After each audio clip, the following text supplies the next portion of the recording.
Boa noite, meus irmãos. É uma alegria muito grande estarmos de volta a esse espaço protegido pela espiritualidade. Quando viemos caminhando para cá, Jorge me perguntou: não entendo por que a nossa casa cresce tanto. E eu estava ali prestando atenção na casa e pude perceber, através do meu campo mediúnico, que a luz que emana daqui é muito forte. É muito forte, atinge os corações que estão aí fora necessitando. E o guia espiritual de cada um os traz, porque aqui nós recebemos o alimento espiritual, viu, Jorge? Esta casa tem o alimento que nós necessitamos, porque a alma humana se alimenta de amor. Nós não precisamos do alimento físico para a nossa alma, nós precisamos de amor. Nós estamos famintos de amor, porque o amor precisa ser construído.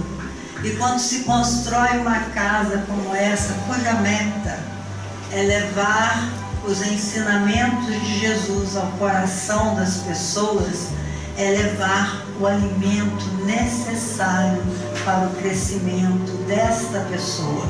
Então, quando se unem aqui espíritos necessitados, como todos nós somos, e somos atendidos pela dimensão espiritual, que é muito maior do que a gente imagina, né? Isso forma um luzeiro tão grande que esta luz é capaz de irradiar aos irmãos necessitados numa amplitude, né?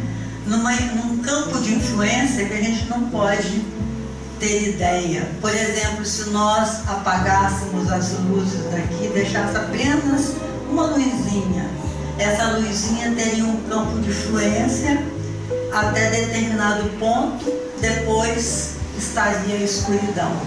Então, quando a gente acende tantas luzes, o campo de influência que se faz daqui para fora é muito grande. Então, todos vocês que frequentam aqui, que trabalham de alguma forma, estão de parabéns, digamos assim, pelo trabalho que somam aqui nessa casa de amor. Mas Liseus Krishna, todo mundo conhece o Hare Krishna, né? Hare Krishna, que viveu há 4.500 anos antes de Jesus. Ele ficou conhecido mundialmente falando porque ele já naquela época afirmava que quem acredita na morte está morto por si mesmo, que a morte não existe. Ele dizia lá atrás, Krishna, porque a natureza é o testemunho da vida. Tudo na natureza se transforma, nada morre. Por isso a morte não existe. 4.500 anos antes de Jesus, meus irmãos, Krishna já afirmava isso, da imortalidade da alma. Bom, se a gente não morre, nós temos que ir para algum lugar, né? Ele questionava lá atrás: para onde a gente vai? É uma questão que a gente tem que responder. Depois de Krishna veio Aristóteles, que escreveu muitas coisas a respeito de Sócrates, 1000 anos antes de Jesus. E Aristóteles, ele criou o que nós chamamos, que nós estudamos na filosofia, do mito da caverna. Ele diz que a vida na Terra é como se nós fôssemos acorrentados de frente para uma parede, e essa parede refletisse a verdadeira realidade. É como se fora da caverna, a gente imagina uma caverna, um buraco onde você entra, e aquele buraco grande refletisse a luz em cima dos acontecimentos que seriam projetados aqui nessa parede. Por isso ele chamou que a realidade na Terra é como um teatro de sombras. E que essa afirmativa de Aristóteles, há 1000 anos antes de Jesus, diz da realidade da Terra seria como um teatro de sombras, que a verdadeira realidade da vida está fora dessa caverna. Olha como que esses pensadores falavam da dimensão espiritual, né? Depois veio o próprio Jesus, que matou a morte. Jesus, ele conviveu entre nós. Alguns estudiosos dizem que é lenda, que Jesus nunca existiu, mas a história hoje já comprova que Jesus esteve entre nós, graças até à carta de Túlio Lentulus, né, que foi Emmanuel na época de Jesus, que escreveu uma carta ao imperador relatando a respeito de Jesus. E Jesus veio à Terra trazendo um corpo de ensinamentos cuja síntese, como ele mesmo falou, seria a palavra amor. E eu vos deixo o maior de todos os mandamentos: amai-vos uns aos outros, assim como eu vos amei.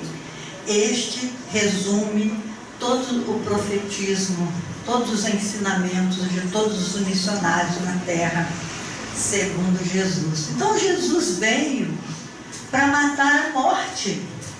No entanto, nós continuamos cultuando a morte. O próprio Cristo falou assim: deixai que os mortos enterrem os seus mortos. Eu sou o Deus da vida. Eu vim para que todos tenham vida, e vida em abundância. Agora, é possível um morto enterrar um outro morto? Por que o Cristo usou essa frase, deixai que os mortos enterrem os seus mortos? Exatamente o que Krishna falou há tantos 1000 anos atrás, que se a pessoa acredita na morte, na verdade ela já está morta, ela não tem a vida em abundância. A imortalidade é uma realidade. Hoje nós sabemos que o nosso corpo físico, como disse André Luiz, é um conjunto de átomos provisoriamente aglutinados para fins educativos. Determinado momento da nossa vida, nós vamos devolver esses átomos à Terra, não é? Vamos devolver tudo e vamos continuar existindo. Dr. Carl Gustav Jung, grande psiquiatra do mundo, seguidor de Freud, né? Todo mundo conhece, Freud explica quase tudo, né? Freud explica porque que eu estou aqui. Então, Dr. Jung, ele faz uma distinção entre personalidade e individualidade. Ele diz que a personalidade é, por exemplo, meu nome é Leila Brandão, sou mãe de 3 filhos, já tenho 5 netos, sou professora de matemática e física, sou parapsicóloga, finalmente eu fiz parapsicologia para entender minha própria mediunidade, que daqui a pouco eu vou contar para vocês. Essa é a minha personalidade, mas essa não sou eu. Eu antecedo a essa persona, que personalidade vem da palavra persona, que quer dizer máscara. A personalidade é aquilo que disseram que você é e você acreditou. Então, a lei é isso, é aquilo outro, né? Quando os nossos familiares que nos viram crescer, eles nos identificam assim: a Leila é aquela pessoa birrenta, aquela chorona, aquela que teve uma adolescência tumultuada, que depois tomou jeito, porque viram o meu crescimento, os mais chegados a mim. Então, essa é a personalidade. mas não é a individualidade. A individualidade é o que você realmente é, um ser singular, um ser único. Não existe ninguém igual a você. Por mais que você tenha um irmão gêmeo univitelino, nascido do mesmo ovo, né? Cada um tem uma característica, cada um tem uma bagagem espiritual, cada um tem a sua história evolutiva. Não existe ninguém igual a você.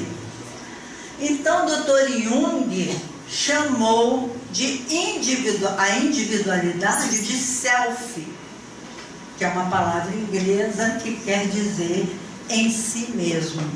Então nós temos uma individualidade que antecede a essa personalidade. E nós vamos continuar existindo. A individualidade, ela não morre, ela continua existindo.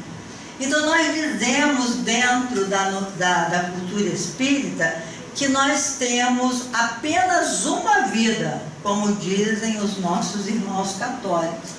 Nós temos apenas uma vida, mas múltiplas existências, né? Porque nós temos muitas existências. A individualidade é única, foi criada por Deus.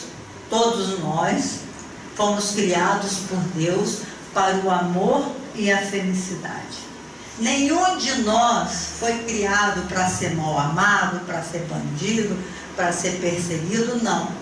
Isso é uma fundamentação importantíssima para todos nós. Nós fomos criados para o amor e para a felicidade. Temos o potencial do amor e o potencial da inteligência. A nossa mente tem um poder que a gente ainda não tomou consciência do próprio poder. Mas essa individualidade tem a sua trajetória evolutiva. Tem um grande poeta, Juan Jiménez, que eu coloquei no meu livro Ciúme, que já está esgotado, já há bem tempo. Ele diz assim: eu não sou eu sou alguém que caminha ao meu lado, que permanece em silêncio quando eu estou falando, que perdoa e esquece quando eu estou irado, esbravejando, que segue sereno quando eu estou aflito e sofrendo, mas que estará de pé quando eu estiver morrendo.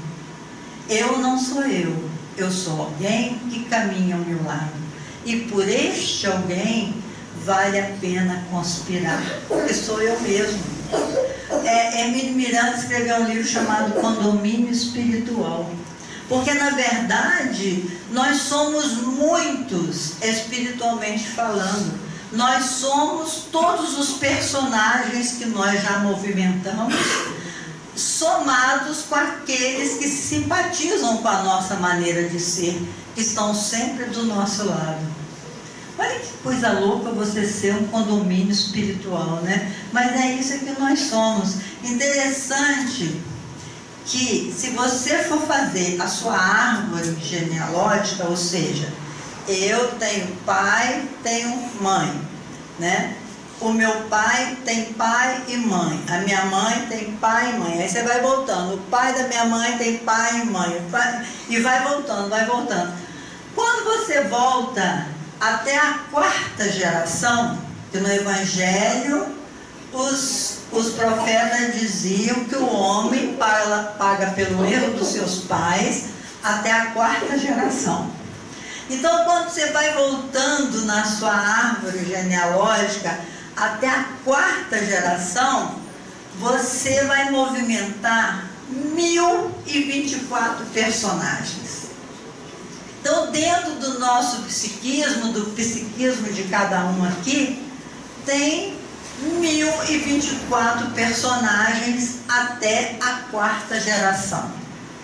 Por isso que às vezes você fala assim: gente, por que eu agi dessa forma? Eu não queria fazer isso e fiz. Que força é essa que me fez agir de determinada maneira? Às vezes a gente que é pai e mãe, que educa os filhos, imaginando que educa de forma igual, que nada é igual, porque cada um assimila o que seu psiquismo consegue assimilar, né? Você fala assim, meu Deus, esse menino nem parece o menino que eu criei, especialmente quando chega na adolescência. Porque na adolescência aflora a sua última personagem do passado. Vem aqueles impulsos que é de um espírito que veio de ontem, não é? Ele não foi criado no momento do nascimento. O espírito já traz uma bagagem espiritual. E aí apresenta ali uma personagem que talvez nem ele mesmo tivesse noção de que está sendo movido por essa personagem que tem dentro de si. Até o apóstolo Paulo falava isso. Ele dizia assim, o que eu preciso fazer eu não faço, mas aquilo que eu não quero fazer, isso eu faço. Por quê? Porque nós somos movidos pelos impulsos, pelos registros que nós temos dentro de nós. Olha que complexidade que nós temos, meus irmãos. Por isso, Victor Hugo, no seu livro Os Miseráveis, ele disse assim, há algo mais espetacular do que o mar. Gente, o mar é espetacular, né? Imagina o mar, a quantidade de seres diferenciados que tem dentro do mar. Quem salgou aquilo tudo, aquela água imensa, tudo salgado?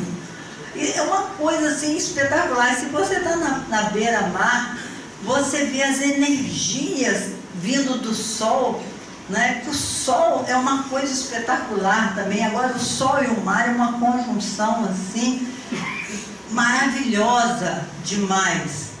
Aí Victor Hugo diz assim, mas há algo mais espetacular do que o mar, é o céu. O céu é realmente espetacular, gente. Quando a gente vê essas fotos, a gente só fica sabendo por foto, né, que a gente não tem noção da grandeza desse, o Hubble, esse microscópio que mostra a quantidade de estrelas, as galáxias, a nossa Via Láctea, que tem não sei quantos, 100 bilhões de estrelas, né? E nessa galáxia, a Terra está assim, um pontinho, um grãozinho de areia no subúrbio da Via Láctea. Então todos nós somos suburbanos. Nosso planeta Terra está assim, no subúrbio da Via Láctea. É uma coisa espetacular.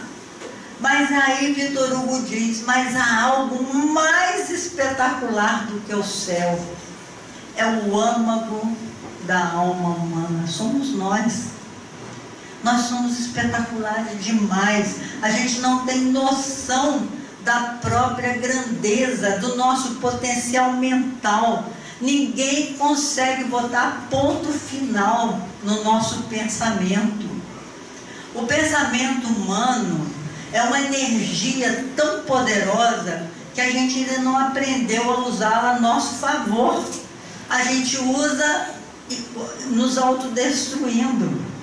Quando a gente se torna pessimista, achando que nada vai dar certo, que tudo está errado, então a gente usa essa energia contra a nossa própria luz. Quando Jesus falou, brilhe a vossa luz, é porque nós somos seres iluminados, nós somos filhos de Deus, mas pelo fato da gente escrever a nossa história evolutiva, cheias de equívoco, nós nos acostumamos, como diz Aristóteles, a viver nas sombras. Ele diz, a Terra é um mundo de sombras, o que a gente vê nada tem a ver com a realidade. Olha que lindo, meus irmãos. Então é isso que nós viemos falar na noite de hoje, sobre o potencial da nossa mente, o potencial mediúnico ou paranormalidade. Todos nós somos paranormal. Vamos falar cientificamente para depois entrar na mediunidade. O que é um paranormal? Se você, aos 2 anos, começa a falar a língua pátria sua, a sua língua que você foi educado, você é normal. Mas se aos 2 anos você começa a falar, além da sua língua, você começa a falar uma língua estranha, né? Se você começa a falar o inglês, o francês, o alemão, você é um paranormal. A sua mente armazenou ali conhecimentos que estão aflorando fora da normalidade. Se você, a 1 ano e meio, começa a dar os seus passinhos a andar, você é normal. Mas se você anda na parede, você é um paranormal.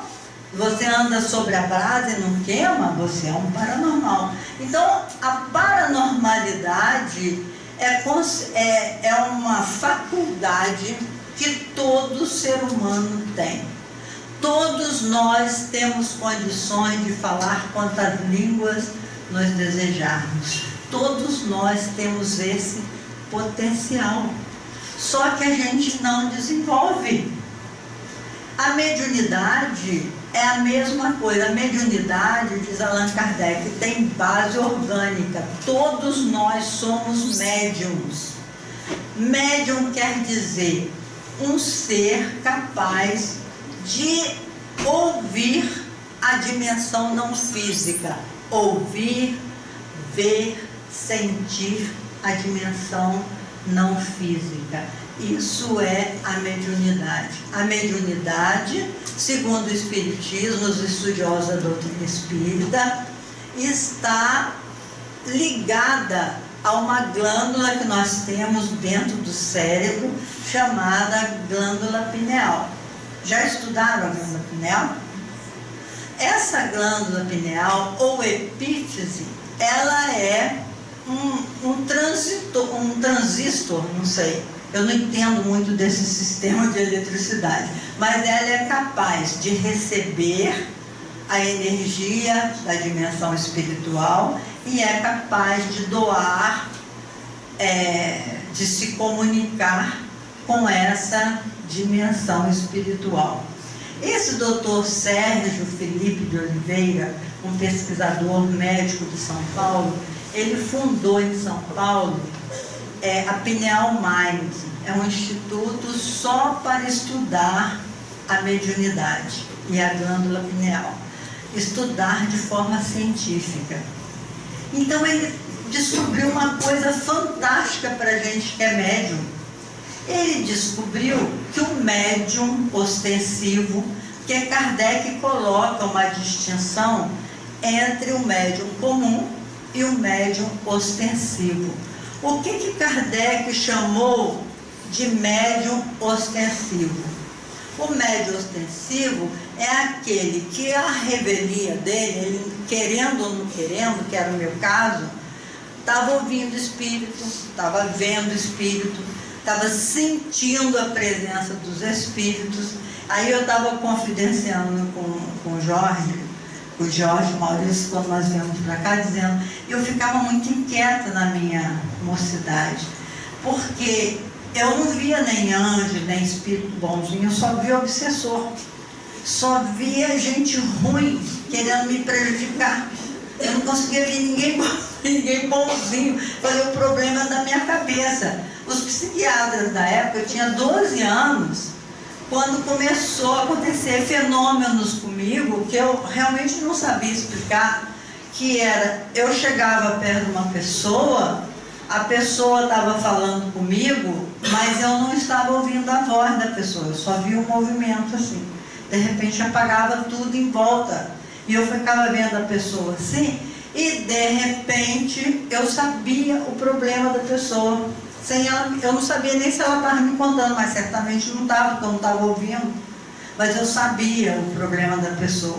Isso na parapsicologia se chama claripercipiência, não é clarevidência. Que a clarevidência é quando uma pessoa vê o que vai acontecer amanhã, o que vai acontecer daqui a um mês, né? Chama também premonição. Mas a claripercipiência é esse detalhe de eu olhar para a pessoa e o olhar da pessoa me contar o que ela tem. Então isso aí me colocava em pânico, porque eu não conseguia entender por que eu estava percebendo aquilo. Para vocês terem uma ideia, uma certa vez fui no dentista e eu estou assim com o meu olho fechado, de repente eu vi um duplo, o dentista e mais alguém do lado dele. E eu abri o olho e vi, eu fechava o olho e eu continuava vendo.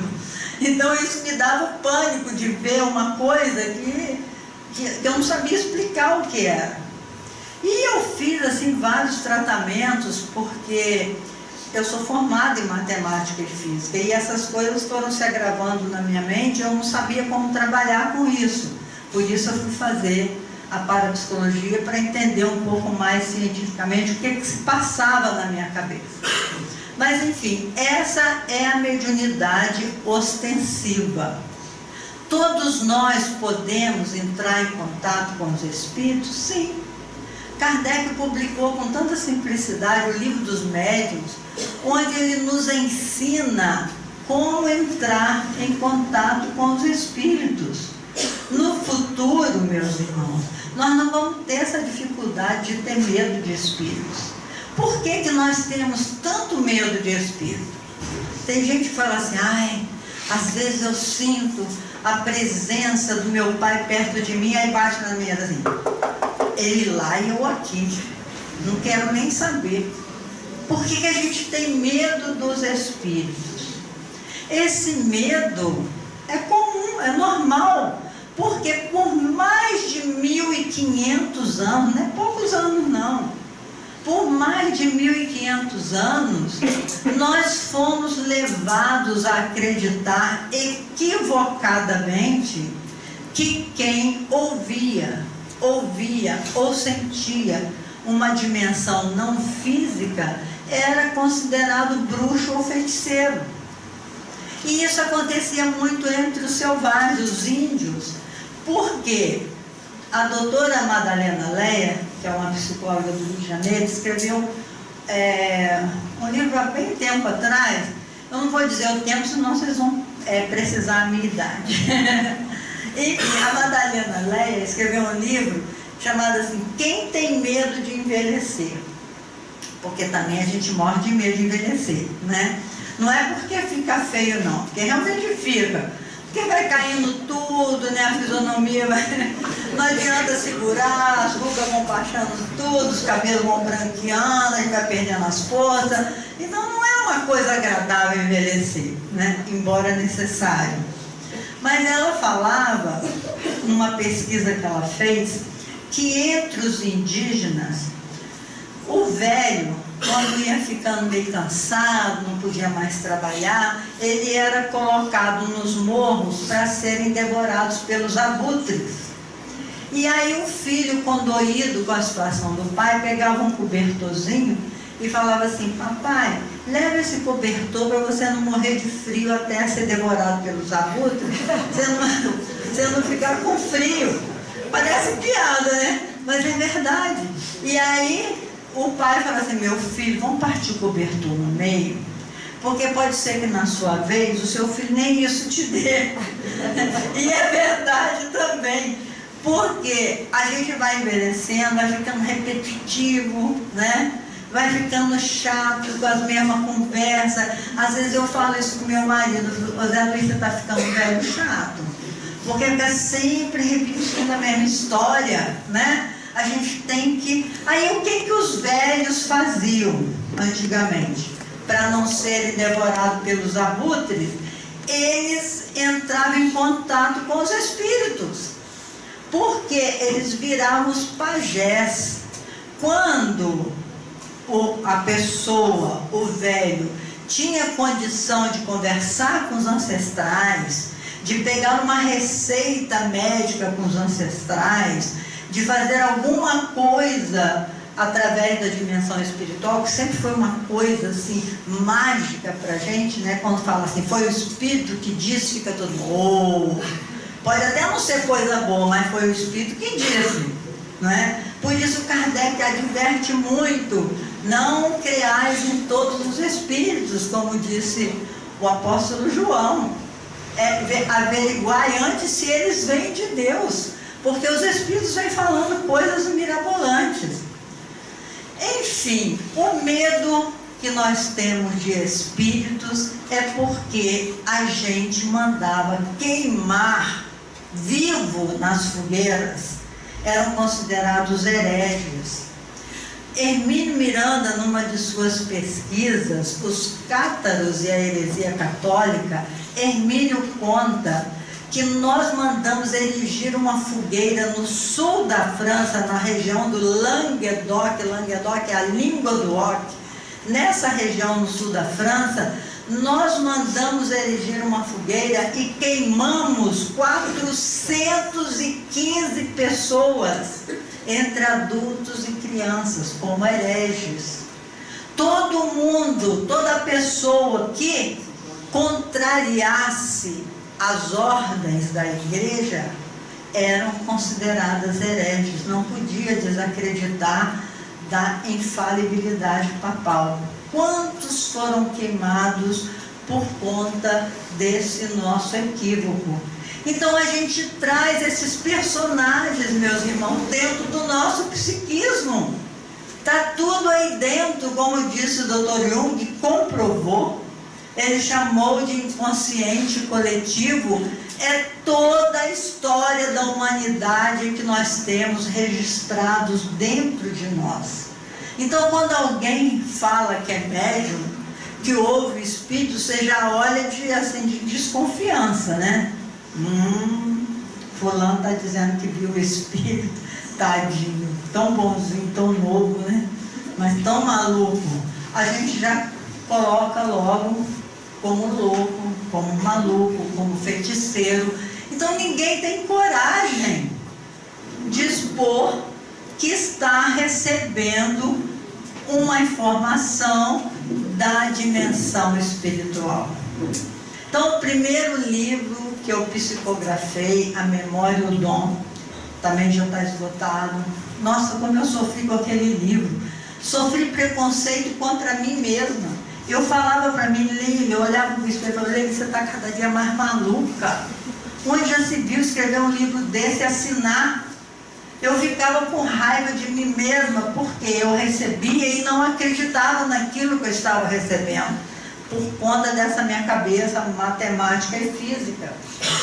Para vocês terem uma ideia da minha dificuldade, porque eu não sei nada de geografia, não sei nada de história, eu só sei matemática.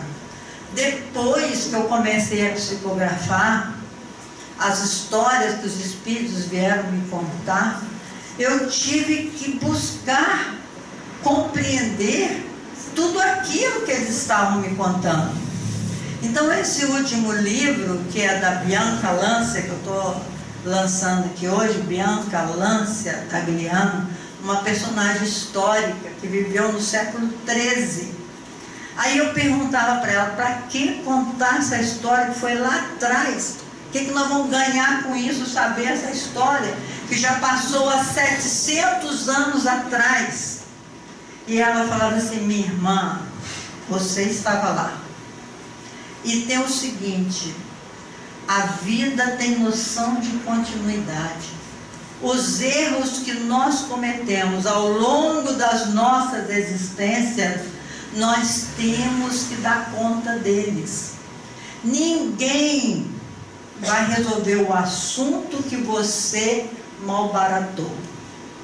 Se você arrumou uma inimizade aqui com a Krishna nessa existência, podem passar muitas existências, porque o tempo na dimensão espiritual, 1000 anos é um estalar de dedos.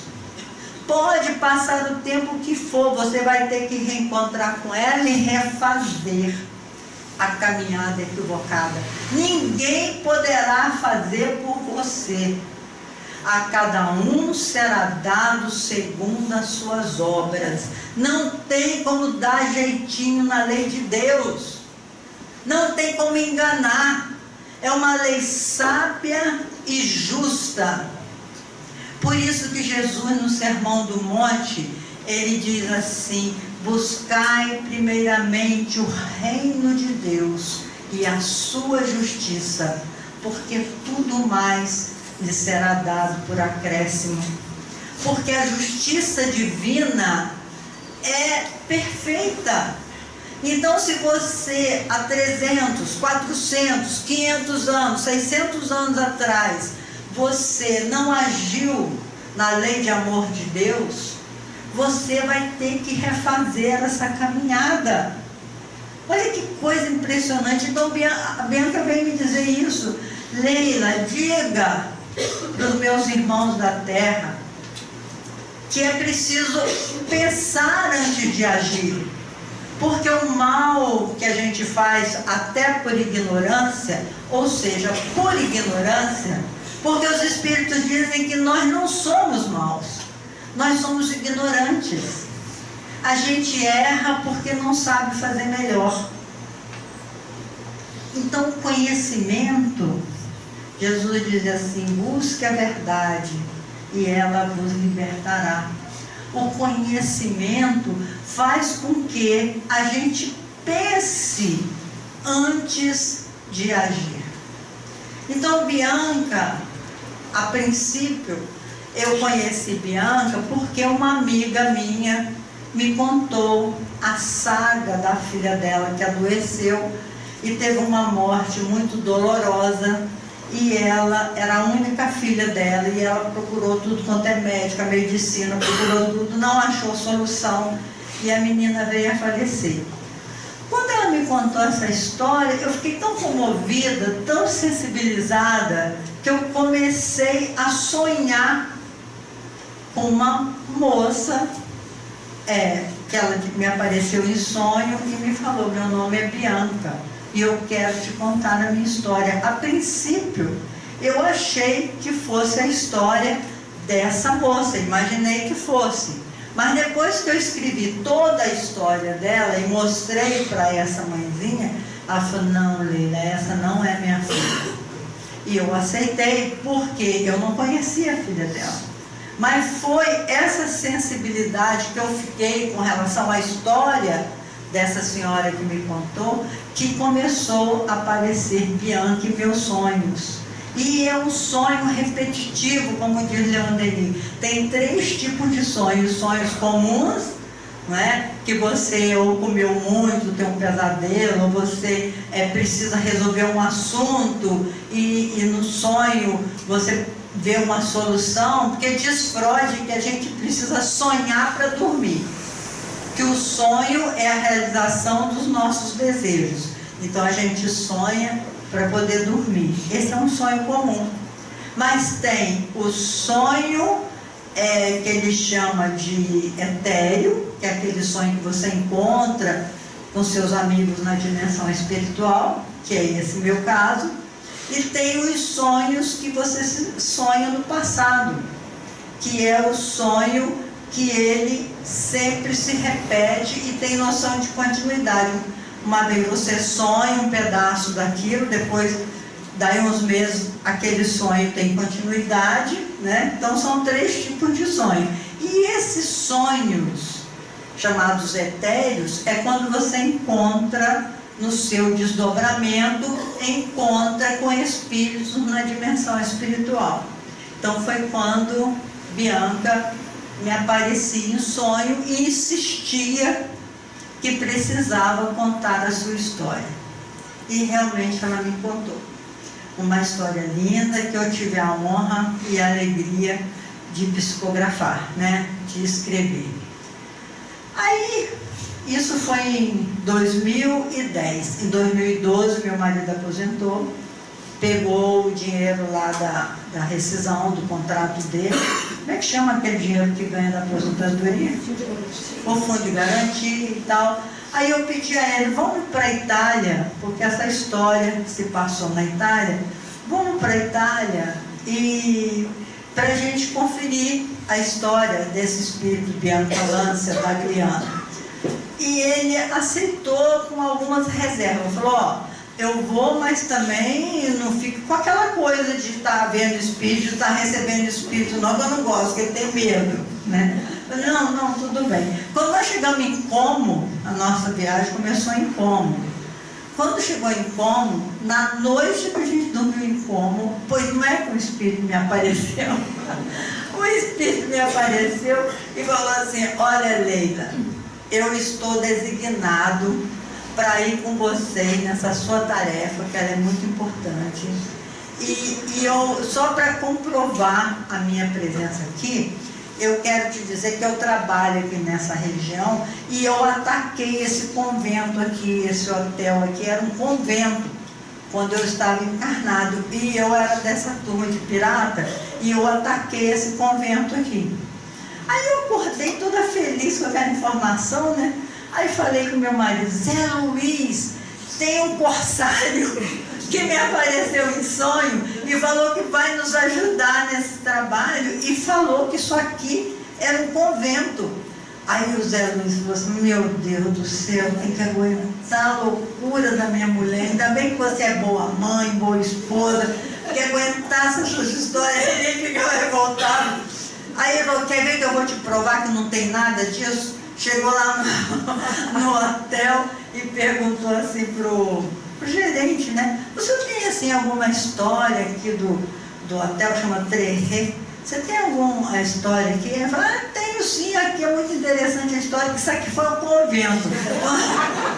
Quando falou assim, ele regalou o olho e falou assim, então me dá esse papel aí, dizendo que isso aí é um convento. Aí o homem foi lá, pegou um registro, deu para ele. Ele falou, nossa, Leila, você tem uma paranormalidade muito doida mesmo, como é que você podia saber isso, né? Então começou aí. Aí nós saímos aquelas estradas, fomos ao sul da Itália, lá na bota, né? Lá embaixo, naquela região onde aconteceram as histórias dela, e fomos passando pelos castelos construídos pelo Federico II, que é o personagem da história. Em determinado momento, quando chegou em Torre Maggiore, não sei, eu falei, Zé Luiz, entra aqui. Falei, eu já falo com autoridade, né? Entra aqui, é aqui, é aqui. Leila, não vou entrar, isso é uma zona rural. Eu falei, entra, comecei quase a chorar e pumba, entrou lá. Aí a gente subiu no meio de uns campos de oliveira, de não sei o que, chegou lá em cima, estava lá o castelo. Ele falou, mas como é que você sabia desse castelo? Eu falei, foi o corsário. Ou foi a Bianca, não sei, alguém me mandou aqui. Chegamos lá, e aí comecei a fotografar o castelo, porque o castelo não estava catalogado ainda, porque ele está em reconstrução, né? Porque os outros todos estavam catalogados. Esse não estava, porque ele está reconstruindo, dava aquela placa, até fotografo, ponho aí no livro. Aí quando nós chegamos lá, fiquei tão feliz, aí comecei a fotografar aquela ruína, né? Não era o castelo, aquelas ruínas assim. Comecei a fotografar, de repente, mas veio um temporal, entrou uma nuvem assim, toma chuva, e eu não estava nem ligando para a chuva, estava me molhando, feliz da vida.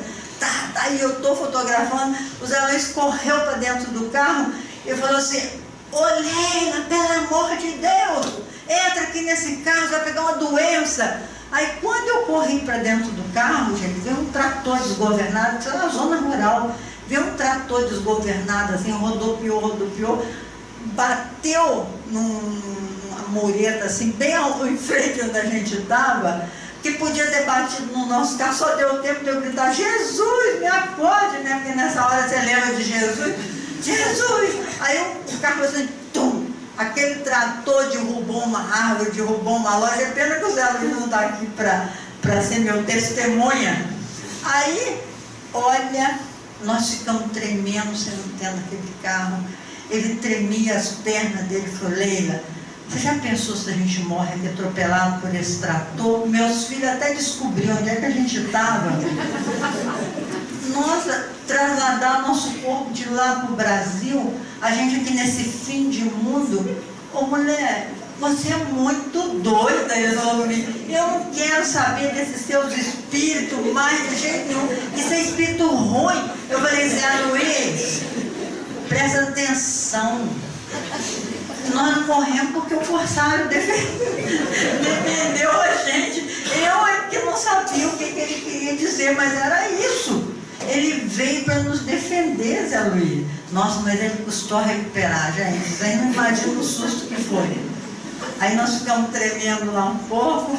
Depois decidimos descer, nos perdemos ali, a gente não sabia onde é que saía. Enfim, foi uma viagem cheia de aventuras. E fomos conhecendo todo o castelo. Quando chegamos lá no Castelo do Monte, que é uma coisa esplendorosa, o tal do castelo que o Federico construiu e está lá, aí eu procurei saber dados da Bianca, né, da história da Bianca, do Federico II e tal, e aí encontrei muitos dados que não conferia com os dados que ela tinha me informado. Algumas coisas não conferiam. Aí que estava o problema. Aí as editoras começaram a falar para mim, muda porque o Espírito falou com você, que às vezes você não entendeu bem, então você tem que botar o dado histórico. Aí fomos invocar a Bianca, não muda nada. Essa é a história verdadeira, a minha verdade, que está escrito aí no livro. Não te autoriza a mudar. Eu falei, gente, então não posso mudar, eu não sou dono do livro, né? Eu sou instrumento. Então tem algumas coisas, se vocês forem conferir na história, que não confere. Ela diz, por exemplo, que ela foi mãe de apenas um filho. A história conta que ela teve mais 2 depois desse filho. Ela não relatou isso. A história conta, a história lá dos italianos, que ela mandou cortar o busto dela, mandar de presente para o Federico, numa das revoltas que ela teve. Ela não relatou esse fato, que com certeza foi um fato forjado pela história, e ou então ela simplesmente omitiu isso. Outra coisa é que ela não foi imperatriz por um dia. Ela foi uma imperatriz por mais tempo, mas no livro, até o título do livro é Imperatriz por um Dia. E aí quem lê vai entender por que ela diz isso. Outra coisa interessante é que ela se chamava, ela diz que ela é conhecida como Imperatriz Feia, a Imperatriz Feia. Mas na história diz que ela foi uma das mulheres mais bonitas do Federico II. Então, essas são as controvérsias. Diante das controvérsias, muitas editoras interessaram pelo livro, porque a história é boa, mas dizia, não, arruma um pseudônimo, porque a gente não pode expor uma personagem histórica dessa, se não está tal qual a história diz que é. Aí eu fiquei assim, gente, eu fiquei numa saia justa com esse livro. Eu falei, gente, esquece. Se não for para publicar, a gente que publica livro não ganha nada com isso. Quem ganha é o movimento espírita, porque todo lucro vai para o movimento espírita. Então, para mim, não faz diferença. Então, eu não vou publicar o livro, até porque quando eu consultei a Bianca de usar pseudônimo, ela disse, eu não quero pseudônimo. Essa é a história da Bianca. Aí ficou. Então, isso foi de 2012. Quando foi em 2018, isso eu digo a vocês, quando a realidade espiritual manda, não tem como agir diferente. Em 2018, 3 editoras se interessaram pelo livro do jeito que está. Aí nós fizemos a opção pela La Chatre, porque é uma editora que vende até em Portugal, então tem uma expansão maior da história dessa mulher, que vale a pena ser lida. Aí você pode ter vários caminhos ao ler o livro para deduzir vamos dizer assim, vários níveis de pensamento. Você pode ser uma pessoa dogmática, dizer assim, não, se a Leila é uma pessoa honesta, uma pessoa trabalhadora e tal, publicou o livro, é porque é verdade. pode ter esse comportamento. O outro comportamento é ser cético. Diz assim, essa mulher pesquisou aí no Google, inventou uma história, botou o nome do personagem, escreveu tudo isso aí e quer se projetar com essa história. É outro caminho, que vocês têm direito de ser cético e de duvidar, não é? Um outro caminho é o pragmatismo. Dizer assim, quer saber? Não importa se essa Bianca existiu mesmo dessa forma, se foi imaginação dessa escritora, o que eu vou ganhar lendo esse livro? Ser bem pragmático. O que esse livro tem para nos ensinar? Esse romance. O que a história dessa mulher vai somar na minha vida? Aí que eu digo para vocês, vale a pena ler. Porque eu aprendi muito com a Bianca. Eu aprendi, por exemplo, que o tempo não existe. Nós somos totalmente viajantes atemporais. Que o tempo aqui na Terra, meus irmãos, é muito curto. As coisas passam muito depressa. Ontem meus filhos eram dessa mãezinha, hoje é tudo pai e hoje é sua avó. A vida, corre muito rápido. E ninguém pertence a esse mundo. Nós não pertencemos só à Terra. Nós somos filhos de Deus, herdeiro de todo o universo. Então a gente aprende muito quando a gente lê o que a mulher passou nessa trajetória evolutiva. O feminino, não é a mulher, porque a gente pode reencarnar como homem, pode reencarnar como gay, pode reencarnar como mulher, né? Mas o feminino, nessa história evolutiva, sofreu muito. Sofreu até mais do que os negros, com preconceito. Nessa época, no século XIII, Bianca conta como era tratada uma mulher, especialmente uma mulher feia, como ela se chamava, como ela dizia que era. Como que uma mulher sofria todo tipo, era como se fosse um objeto de uso. Então ela conta tantas coisas que faz a gente entender tudo que existe dentro do nosso psiquismo. Quem é que está reagindo hoje? Quem sou eu? Olha, bem pouco tempo, eu digo há bem pouco tempo, no século XVIII, os homens, seguindo Augusto Comte, que criou o positivismo, né? Os intelectuais da França colocaram uma prostituta no andor, igual de santo assim, que tem aquelas procissões, né? Os intelectuais levaram uma prostituta lá na Notre Dame de Paris, que é a igreja mais importante da Ile-de-France. Colocaram uma prostituta no andor, chegaram dentro da igreja e decretaram a morte de Deus. Então eles disseram, a partir de hoje, a nossa deusa se chamará razão.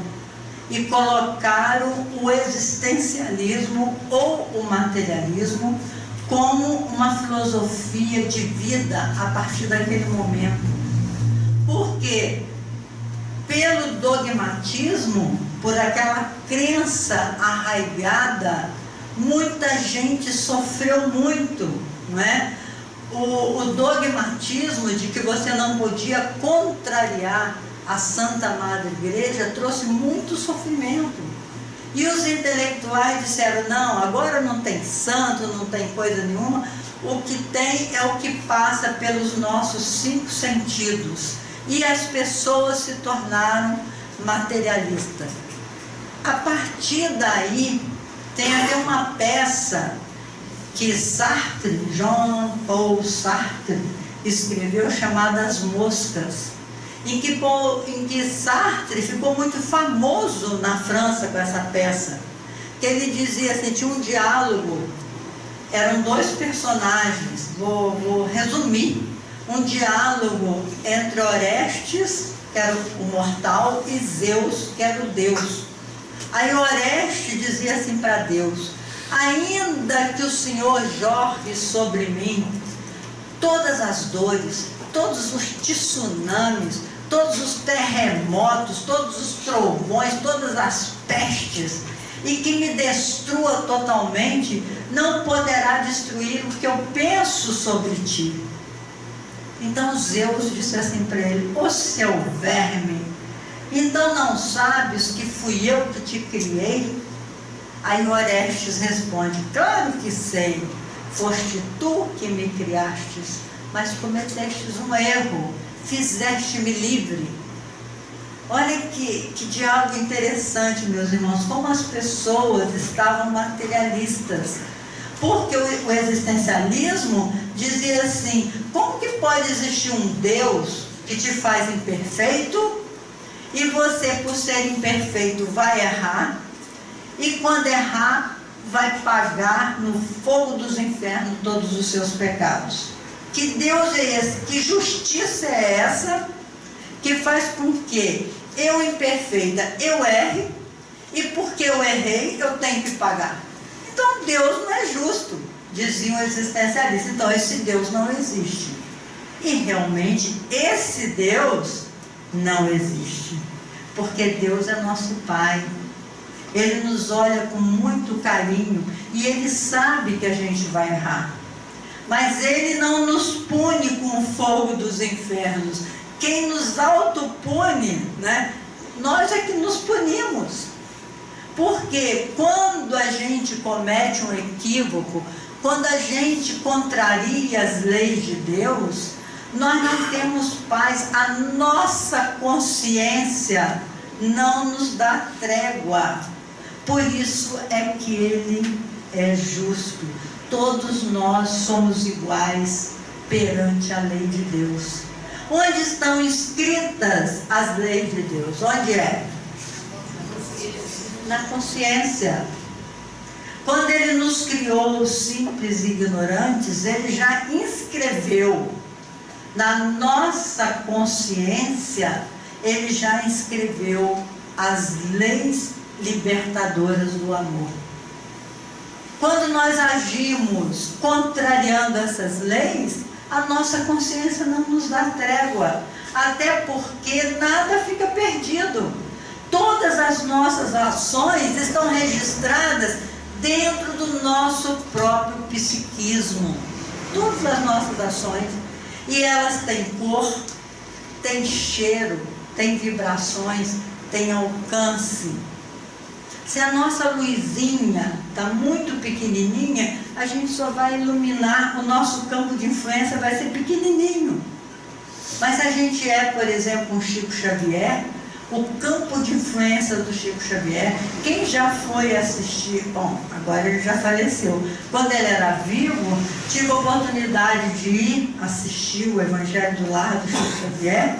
Você podia estar a não sei quantos metros de distância dele, que você estava sentindo as irradiações dele, as vibrações daquele homem-luz. Então nós somos luzes e registramos no nosso psiquismo tudo o quanto somos.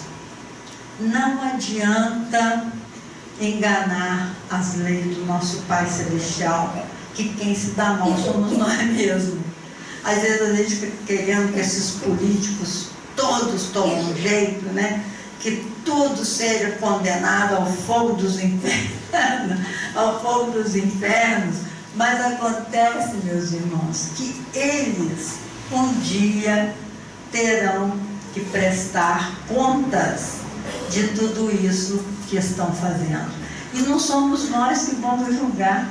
Às vezes eu fico pensando, se eles soubessem da verdade que nós hoje sabemos, eles não agiriam assim. Não tem como justificar, porque nuvens de testemunha nos acompanham, como diz Paulo de Tarso. Você pode pensar que você está sozinho, você nunca está sozinho. Você está sempre acompanhado de uma equipe espiritual que te acompanha, o seu guia espiritual e mais os espíritos que se afinizam com o seu jeito de ser. Então, para concluir, já estamos na nossa hora, tem uma história muito linda, que eu acho que eu já contei aqui, porque na verdade eu tinha preparado uma outra, mas eu acho que os Espíritos estão me incluindo para contar essa história do padre Leonardo Boff, que fala da água e da galinha. O padre Leonardo Boff, da Teoria da Libertação, que foi excomungado pela igreja, ele escreveu um livro que chama A Águia e a Galinha.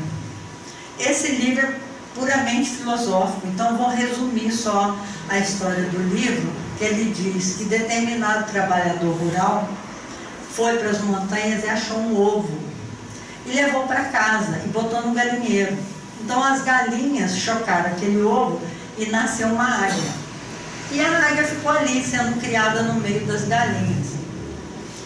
Um belo dia, foi um naturalista amigo dele visitá-lo e disse assim: nossa, você cria uma águia no meio das galinhas? Falei: não, aquilo ali só tem cara de águia, é uma galinha perfeita. Ela cisca igual galinha, ela não voa. Ele falou: meu Deus, não acredito. Essa galinha, essa águia, tem um dispositivo dentro dela que faz com que ela abra as asas e voe. Falei: ah, não, essa daqui não. Essa daí é filha de galinha mesmo. Aí ele pegou a águia, né, botou assim no braço, falou assim: águia, por favor, você tem 2 asas para voar. Abre as suas asas e voa. Aí a águia olhou para ele, olhou para o chão e foi parar lá no galinheiro. Falou: nossa, coisa horrível, não me conformo. Ela tem um dispositivo que lhe ajuda a voar. Levou a águia lá para o telhado. A águia ficou do mesmo jeito, voou lá para o quintal, ficou lá ciscando. Aí falou: ah, não me conformo. Botou a águia debaixo do braço, foi lá para as montanhas e falou assim: águia, olha as suas irmãs em humanidade. Aí estava cheio de águia voando assim. Aí ele falou para ela: águia, pelo amor de Deus, abre as suas asas e voa. Aí a águia, vendo aquilo assim, ela abriu uma asa, depois abriu a outra, muito timidamente, voou em direção ao seu destino. Aí o padre termina esse livro de uma forma linda, que ele diz: meus irmãos, nós não nascemos para ciscar nos quintais do mundo. Nós também temos 2 asas que precisam ser abertas. É a asa da inteligência e a asa da moral, do amor. Quando nós desenvolvermos o nosso potencial amoroso e desenvolvermos a nossa inteligência, por isso os Espíritos falam: amai-vos e instruí-vos, ou instruí-vos e amai-vos. Quando a gente conseguir abrir essas 2 asas, nós vamos voar em direção ao nosso destino, as muitas moradas que o nosso Pai nos prepara e nos preparou. Quando eu li na Revista Espírita a entrevista que Allan Kardec fez a Mozart sobre a sua casa em Júpiter, muito interessante, que ela usou aquela médium, como é que chama? Dufour, como é que chama? Hermance Dufour. Hermance Dufour deu uma entrevista a Kardec, recebeu o espírito de Mozart, né? Onde Mozart informou da vida no planeta Júpiter. Interessante que essa reportagem, Kardec fala assim: olha, você pode não acreditar em tudo que eu vou colocar nessa reportagem, mas eu entrevistei Mozart e ele respondeu isso que eu estou colocando. Agora, se você não acreditar, evoca Mozart na sua casa e pergunta para ele. Todos nós podemos fazer isso, porque ele falou como Júpiter é maravilhoso, as casas voláteis, os rios, os espíritos eram identificados lá por exemplo, eles sabiam que o espírito da Terra tinha chegado lá, porque o espírito da Terra ainda não voa. Os espíritos de Júpiter já voam, são alados, não precisa ter asa, mas eles voam, né? Então, eu brinco assim com o meu grupo lá e digo assim, gente, eu não quero ir mais para o nosso lar. Eu quero ir para Júpiter. Para mim ir para Júpiter, para você ir para Júpiter, ou qualquer outra casa, outra morada espiritual melhor, nós temos que desenvolver as nossas asas. A asa do amor, cuja caridade é o caminho mais curto, e a asa da inteligência, que é o estudo. Temos que parar com a preguiça de estudar. A gente tem muita preguiça. A minha mãe era muito bonitinha, ela era semi-analfabeta, então ela tinha muita dificuldade para ler. Aí ela pegava um livro e falava assim, minha filha, eu leio uma página, quando eu passo para a segunda, eu já esqueci a primeira. Eu falo, mãe, mas não tem importância, vai, insiste, né? Você não precisa ler muito, que aliás ela não precisava ler nada, com uma pessoa extremamente boa, que a gente tem que aprender a bondade, né? Mas a inteligência é bom para a nossa saúde mental. Assim como tem a aeróbica, nós temos também a neuróbica. Vocês sabiam disso? A neuróbica é o exercício dos neurônios. Quanto mais conhecimento a gente der para a nossa cabeça, para os nossos neurônios, menos chance teremos de ter Alzheimer, por exemplo, aquela doença que provoca um esquecimento enorme, né? Então nós temos que dar esse treinamento. Que Jesus nos abençoe, que a gente possa, nessa existência ainda, meus irmãos, fazer opção pela construção dessas duas asas. E um treinamento para falar com os espíritos, sem medo. Kardec nos ensina no livro dos médiuns.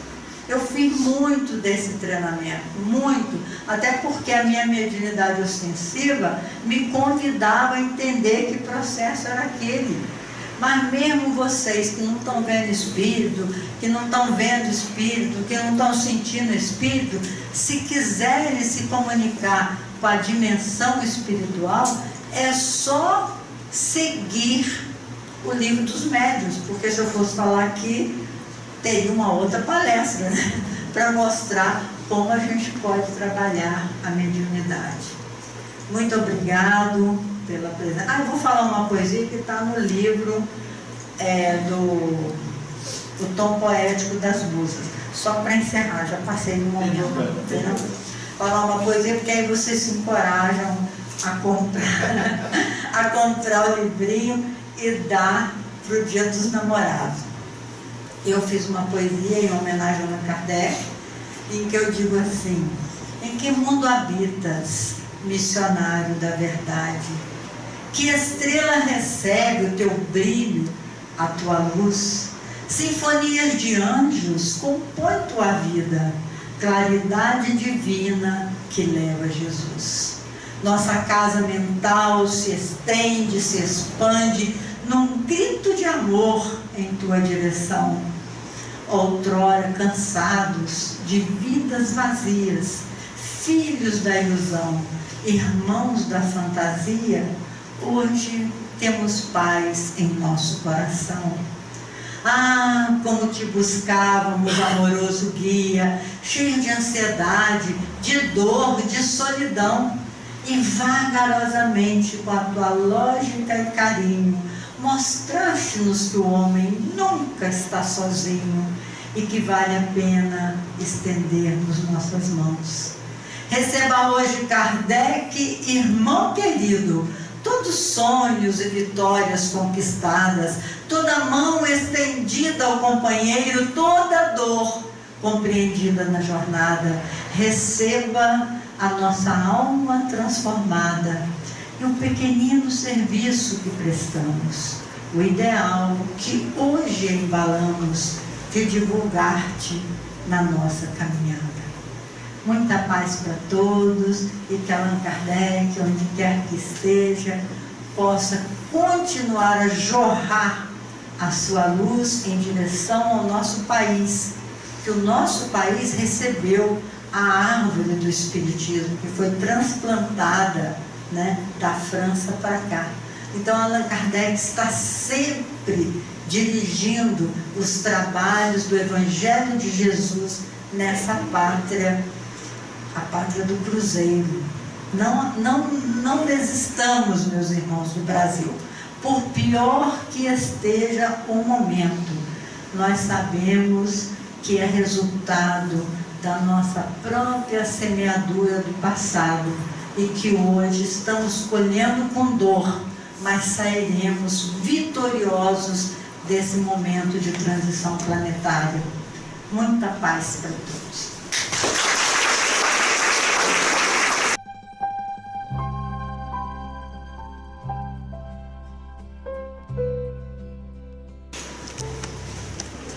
Senhor Jesus, em nome de Deus, nosso Pai, em seu nome, Senhor, que nós te agradecemos profundamente a oportunidade de estarmos reunidos em teu nome, Senhor. Presenciamos com muita alegria os espíritos amigos que aqui chegam, trazendo do laboratório do mundo invisível o medicamento que cada um de nós necessita, Senhor. Nessa troca energética que nós damos ao outro o que ele necessita e recebemos do outro aquilo que ainda não temos.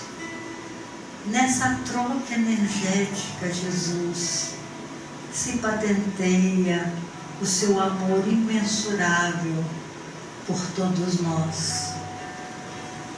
Ajuda-nos, Jesus, a permanecermos fiéis à sua verdade, que é o amor. Ajuda-nos, Senhor, a construir na nossa alma esse potencial amoroso através do nosso trabalho no bem.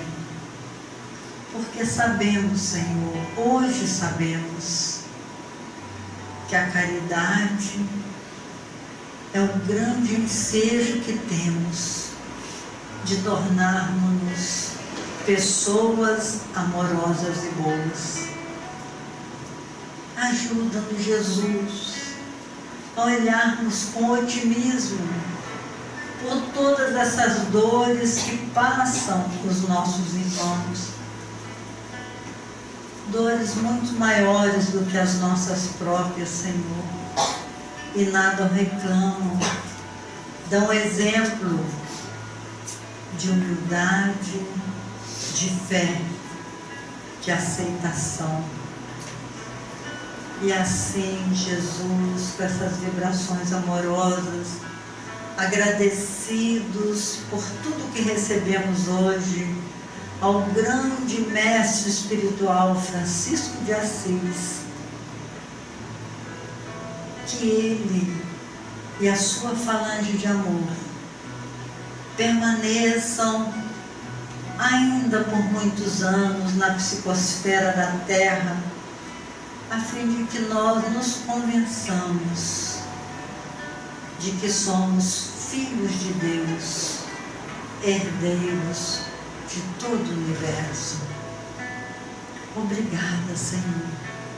E aqui finalizamos os nossos trabalhos da noite de hoje, passando para Cristo, para terminar. Que assim seja.